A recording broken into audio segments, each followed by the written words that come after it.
दोस्तों आज की इस वीडियो में हम बैटरी सेक्टर से जो कंपनीज बिलोंग करती है, जो स्टॉक्स बिलोंग करती है, उसमें से जो है टॉप 5 हलाल स्टॉक को मैंने पिक किया है।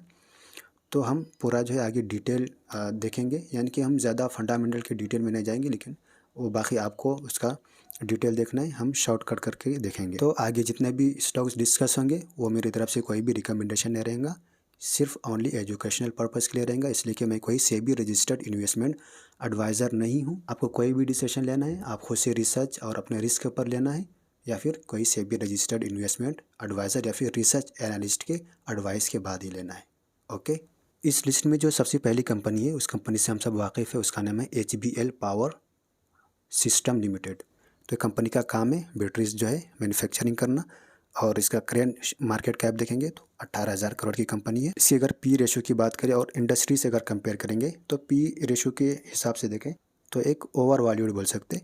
ROC और ROE आपको यहाँ पर बहुत ही ज़बरदस्त नज़र आ रहे होंगे, OPM भी बहुत ही अच्छा नज़र आ रहा है। इस वक्त जो है 675 रुपीज़ के आसपास ये ट्रेड कर रही है। इस साल का हाई और लो देखेंगे तो 376 इसका सबसे लो था, और सबसे इसका हाईएस्ट जो है इस साल का 724। डिविडेंड थोड़ी बहुत पे करती है, फेस वैल्यू सिर्फ 1 का है, प्रोमोटर होल्डिंग भी चलने के काबिल है, प्लेजिंग बिल्कुल जीरो है, और डेट टू इक्विटी भी ऑलमोस्ट डेट फ्री है। तो यहाँ पर सब ओके ओके। नेक्स्ट हम जाते हैं यहाँ पर क्वार्टरली रिजल्ट्स। अगर हम 2021 से देखेंगे तो ये कंसिस्टेंटली जो है सारी चीज़ों में ये ग्रोथ दिखा रही थी, लेकिन पिछले 2 क्वार्टर से यहाँ पर देखेंगे तो यहाँ पर डिक्रीज़ हुआ है। तो यहाँ से टेक्निकल अपने को शो करेगा कि क्या यहाँ से कम बैक कर सकती है।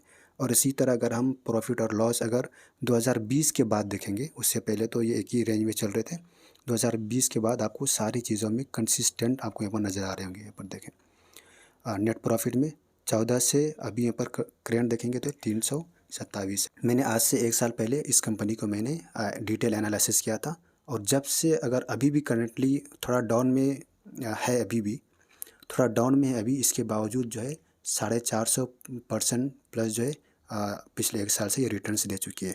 और फिर से उम्मीद है कि ये अच्छा रिटर्न्स दे, इसलिए कि कंपनी बैटरी सेक्टर से बिलोंग करती है, और हम सबको मालूम है कि आगे जो है कैसा क्रेज़ होने वाला है बैटरीज का।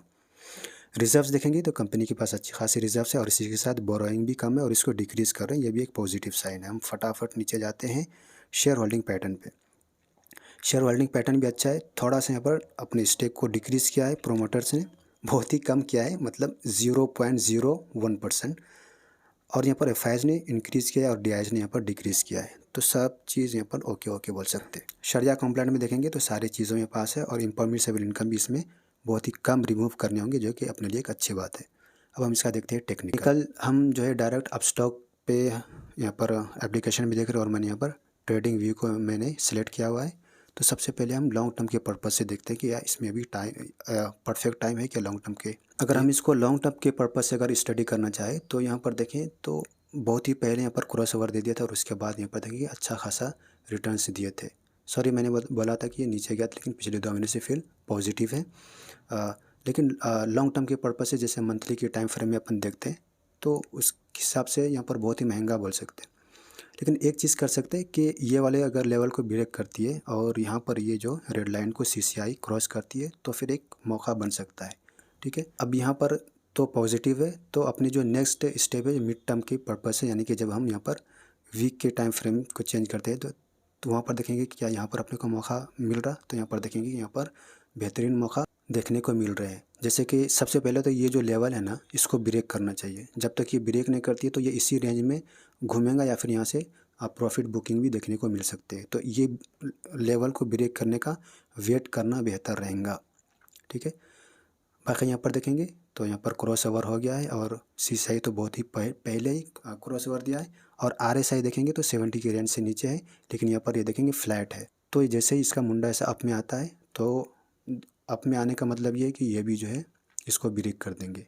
इसको ब्रेक करेंगे तो ये ऑटोमेटिक अप में आ जाएगा, तो इसका वेट कर लेना है। ठीक है, तो शॉर्ट टर्म में यहाँ पर अपने को एक मौका दे रहे हैं, लेकिन जैसे कि मैंने कंडीशन बताया उसके साथ। अब हम देखते हैं क्या स्विंग ट्रेडिंग के पर्पज़ से, यानी कि हम जैसे डेली के टाइम फ्रेम में देखते हैं यहाँ पर मौका है क्या, तो यहाँ पर भी अपने को थोड़ा भी मौका नहीं है। यहाँ पर बहुत ही पहले दे दिया था, और यहाँ पर अच्छा क्या बोलते हैं अब तक रिटर्न्स दे चुकी है। अब यहाँ से थोड़ा प्रॉफिट बुकिंग हो सकती है। तो यहाँ पर अगर देखेंगे तो लॉन्ग टर्म के पर्पज़ से वेट करना है, शॉर्ट टर्म मिड टर्म के पर्पज़ में यहाँ पर अपने को अपॉर्चुनिटी मिल रही है, लेकिन स्विंग ट्रेडिंग में नहीं मिल रही है। तो उम्मीद करता हूँ कि यहाँ तक आप लोगों को HBL पावर का आपको समझ में आ गया होगा। अब हम देखते हैं नेक्स्ट स्टॉक। नेक्स्ट कंपनी जो है वो एक्साइड इंडस्ट्रीज़ लिमिटेड है। आपने ये कंपनी का नाम सुना होगा। बैटरीज बहुत ही पुरानी कंपनी है।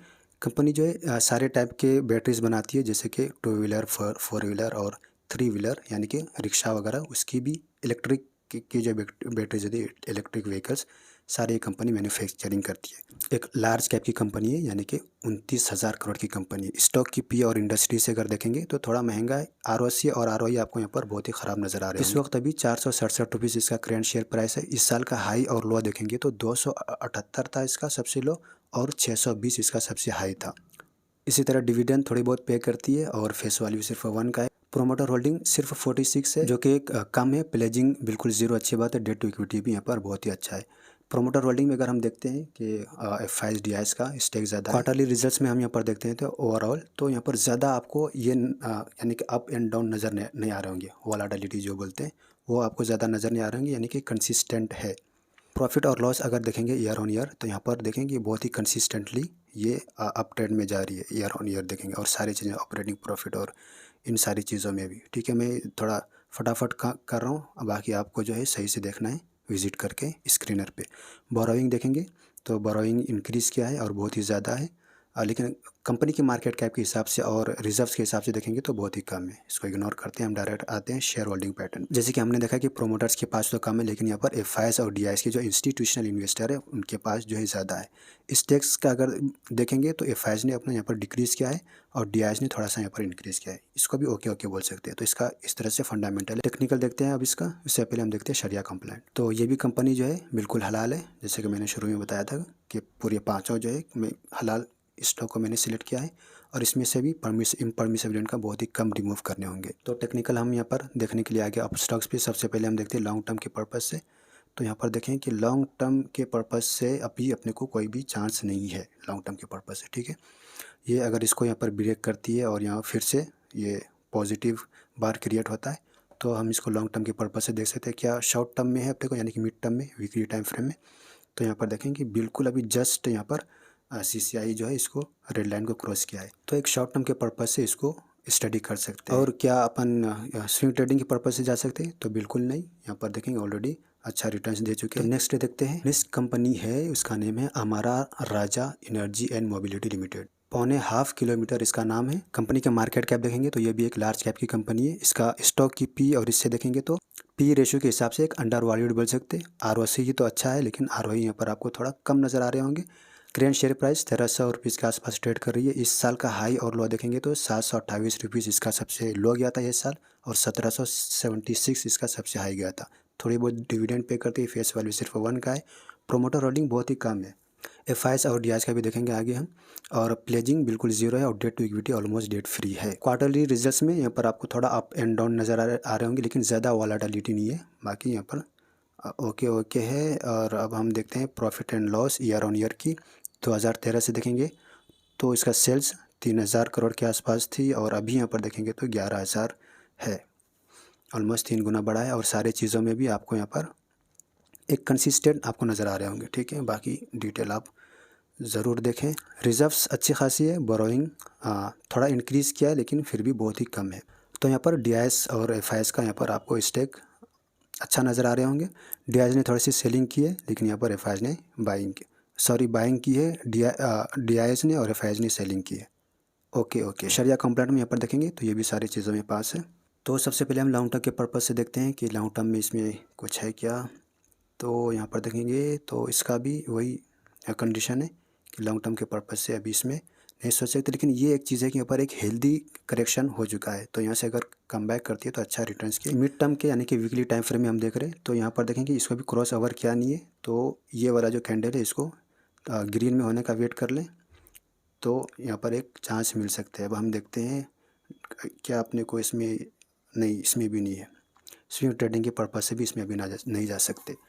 नहीं तो लॉन्ग टर्म के पर्पज़ से इसमें मौका दे रहे हैं, नहीं, और ना ही स्विंग के।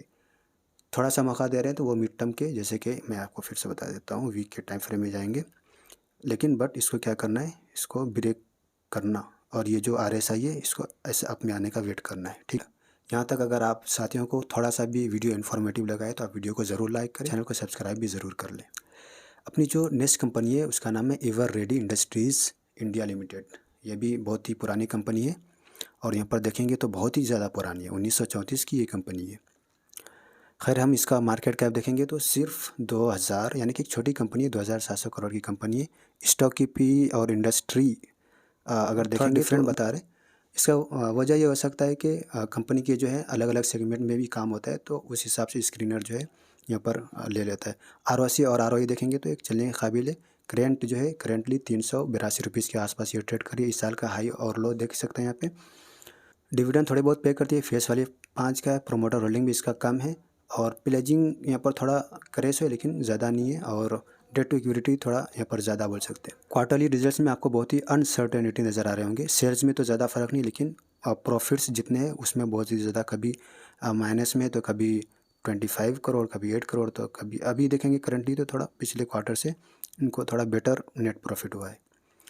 ईयर ऑन ईयर बेस पे देखेंगे तो, और 2021 में तो ये लॉस में भी गया था, और उसके बाद देखेंगे तो थोड़ा यहाँ पर आपको कंसिस्टेंट नज़र आ रहे होंगे। 2021 से यहाँ पर अच्छा परफॉर्मेंस की है। बैलेंस शीट में यहाँ पर बोरोइंग है कंपनी के ऊपर, और उसके से ज़्यादा रिजर्व से प्रोमोटर्स अगर होल्डिंग यहाँ पर देखेंगे तो एफआईएस के पास यहाँ पर इंक्रीज़ किया एफआईएस ने, और डीआईएस ने भी यहाँ पर थोड़ा सा इंक्रीज़ किया है, रिसेंटली इंक्रीज़ किया सितंबर में। तो उम्मीद है कि यहाँ से कुछ अच्छा परफॉर्म कर सकती है कंपनी। शरिया कंप्लाइंट में सारी चीज़ों में पास है, और इसमें से इम्परमिसिबल इनकम भी बहुत ही कम रिमूव करने होंगे। लेकिन क्या कहती है, क्या लॉन्ग टर्म के पर्पज़ से जा सकते हैं इसमें? तो बिल्कुल भी नहीं। लॉन्ग टर्म में भी यहाँ पर देखेंगे एक बहुत ही ज़्यादा करेक्शन में है। अब हम इसको मिड टर्म के पर्पज़ से देख सकते हैं क्या? देखो अब हम यहाँ पर मिड टर्म के पर्पज़ से इसलिए बोल रहे हैं कि अभी ये क्रॉस डाउन किया नहीं है, इसलिए हम जो है मिड टर्म को भी हम यहाँ पर कंसीडर कर सकते हैं। मिड टर्म में देखते हैं तो यहाँ पर कोई भी अभी चांस नहीं है, ठीक है। ये यहाँ पर देखें, इसको क्रॉस ओवर करना चाहिए, तो मिड टर्म में भी कोई चांस नहीं है। डे में जब मिड टर्म में नहीं है तो फिर डे में भी सोचने की कोई ज़रूरत नहीं है। नेक्स्ट कंपनी अगर देखेंगे तो उसका फुल नेम है high energy batteries India limited, ठीक है। ये एक माइक्रो कैप की कंपनी है, यानी कि थोड़ा रिस्की कंपनी है। तो यहाँ पर भी देखेंगे इसका इंडस्ट्री रेशियो अगर देखेंगे तो इसका ज़्यादा है। तो जैसे कि मैंने बताया कंपनी की जो है अलग अलग सेगमेंट में काम होता है, तो जिस सेगमेंट में उसका ज़्यादा ये होता है रेवेन्यू, जहाँ से इनको ज़्यादा जनरेट हो रही होती है, तो उस हिसाब से इंडस्ट्री का भी देखा जाता है। इसके हिसाब से देखेंगे तो ये अंडर वैल्यूड बोल सकते हैं, और आरओसी और आरओई आपको यहाँ पर अच्छा नज़र आ रहे होंगे। इसका भी प्रोमोटर होल्डिंग 41 का है। प्लेजिंग बिल्कुल जीरो है। Debt to equity almost debt free है। क्वार्टरली रिजल्ट्स में देखेंगे तो यहाँ पर आपको बहुत ही ज़्यादा वोलेटिलिटी नज़र आ रहे होंगे, और पिछले दो अगर इससे देखेंगे, पिछले 3 क्वार्टर से अगर कंपेयर करेंगे तो यहाँ पर कंसिस्टेंटली डिक्रीज हो रही है। ईयर बेसिस पे अगर देखेंगे तो सेल्स में तो कंसिस्टेंट है, लेकिन ऑपरेटिंग प्रॉफिट में देखेंगे तो पहले माइनस में थे और उसके बाद अच्छा यहाँ पर कम बैक किया, और पिछले अगर इससे कंपेयर करेंगे तो अभी यहाँ पर डाउन में है।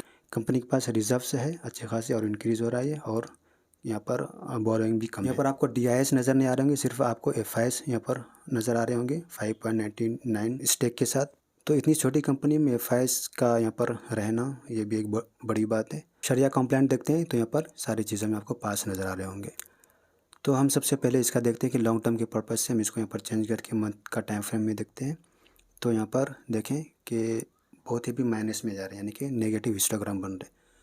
तो यहाँ पर जब मंथ में ही नेगेटिव हिस्टोग्राम में हो तो अपन आगे का सोच ही नहीं सकते, यानी कि बहुत ही ज़्यादा रिस्क हो जाता है। तो हम इसको यहाँ पर ही स्किप कर देते हैं। अगर ये पॉजिटिव बार क्रिएट होता है, या फिर कम से कम ये CCI जो है ये रेड लाइन को क्रॉस करती है, तो फिर अपने को इसमें चांस मिल सकते हैं। तो ऐसे स्टॉक को वॉच लिस्ट में रख के उसके ऊपर नज़र रखना होता है। जब भी देखना है कि ये सेक्टर जो है अब अच्छा परफॉर्मेंस करने जा रही है, तो ऐसे स्टॉक को जो है फिर से एनालिसिस करना है। तो उम्मीद करता हूँ कि आप लोगों को ये वीडियो इन्फॉर्मेटिव लगा होगा। इस वीडियो को अपने दोस्तों में ज़रूर शेयर करें।